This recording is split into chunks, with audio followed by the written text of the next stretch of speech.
নমস্কার বন্ধুরা, মামা মামির কিচেনে আপনাদের সকলকে স্বাগত বন্ধুরা। তো দেখো আমি আজকে মালপোয়া বানাবো। তো মালপোয়া বানানোর জন্য আমি এরকম একটা গামলা নিয়েছি। গামলার ভেতরে দিয়ে দিচ্ছি আমি চালের গুঁড়ো। তো চালের গুঁড়ো দিয়ে আমি কিভাবে কি করছি বন্ধুরা দেখো। এই দেখো সব চালের গুঁড়োটা দিয়ে দিলাম। 1 কিলোর মতো চালের গুঁড়ো দিয়েছি, তার সঙ্গে 200 মতো আমি একটু ময়দা দিয়ে দেবো। দেখো এরকম ময়দাটা দিয়ে দিলাম।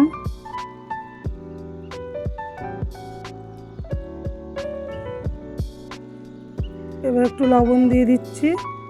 আর আমি এদিকে দুধ জাল দিয়ে রেখেছিলাম চিনি দিয়ে, একটু গাঢ় করে সুন্দর করে জাল দিয়ে রেখেছিলাম, যে খুব সুন্দর টেস্ট হবে আর একটা স্মেল হবে দুধটা গাঢ় করে অনেকক্ষণ ধরে জাল দিলে। তো এরকমভাবে আমি একটুখানি মিশিয়ে নিয়ে দেখো দুধটা ঢেলে দেবো।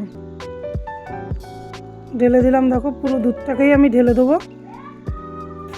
এই দেখো পুরো দুধটা ঢেলে দিয়ে আমি আস্তে আস্তে এটাকে মেখে নেবো, অল্প অল্প করে মেখে নেবো।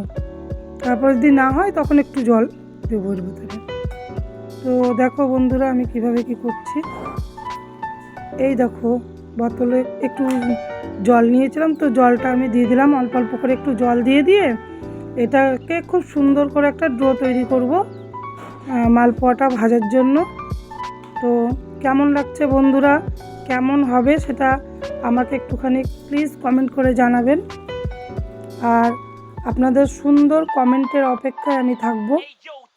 দেখো এই দেখো কত সুন্দর করে ডোটাকে বানাচ্ছি আমি। এরকমভাবে হাতেই ফাটিয়েছি আমি এটা। দেখো হাতে এত সুন্দর করে ফাটিয়ে নিচ্ছি। এবার দিয়ে দিলাম একটু মৌরি, কাঁচা মৌরিটা দিয়ে দিয়েছি এর ভেতরে। দিয়ে একটু এরকম করে হাতার সাহায্যে একটু নাড়িয়ে নেবো, নাড়িয়ে মিশিয়ে নেবো। দিয়ে একটা কড়াই বসিয়ে দিলাম, দিয়ে দেবো সাদা তেল। এবার আমি দেখো এভাবে একটা দুটো করে করে করে করে সব পিঠেগুলোকে ভাজবো। আমরা এটাকে মালপোয়া বলি, কেউ আবার তেলের পিঠে বলে, যে যেমন করে আর কি বলে অভ্যস্ত। তো বন্ধুরা পিঠেগুলো আমার কেমন লাগছে বা কেমন হয়েছে একটু সবাই কমেন্ট করে বলবেন। আর আমার চ্যানেলে যদি কেউ নতুন বন্ধু এসে থাকো তো প্লিজ আমার চ্যানেলটিকে একটু সাবস্ক্রাইব করে আমার পাশে থাকার অনুরোধ রইল। আর সব বন্ধুরাই সবাই ভিডিও দেখছে, কমেন্ট করছে, কিন্তু লাইক দিতে ভুলে যাচ্ছে। তো প্লিজ বন্ধুরা লাইক দিয়ে ভিডিওটা দেখা শুরু করবেন। এই যে দেখুন এভাবে আমি সব ভেজে নিচ্ছি।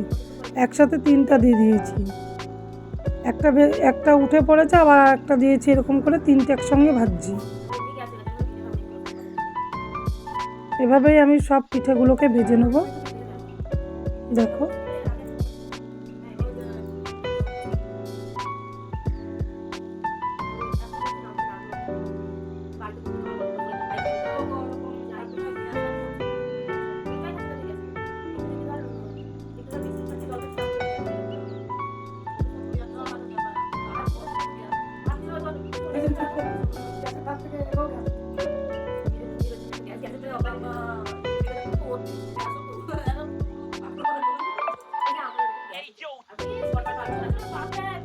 এবার দেখো বন্ধুরা পিঠেগুলো কতটা সুন্দর হয়েছে।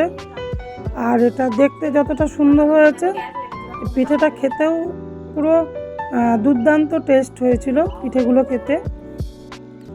এই যে দেখো বন্ধুরা আমি দেখাচ্ছি তোমাদেরকে, এই দেখো কত সুন্দর হয়েছে। এটা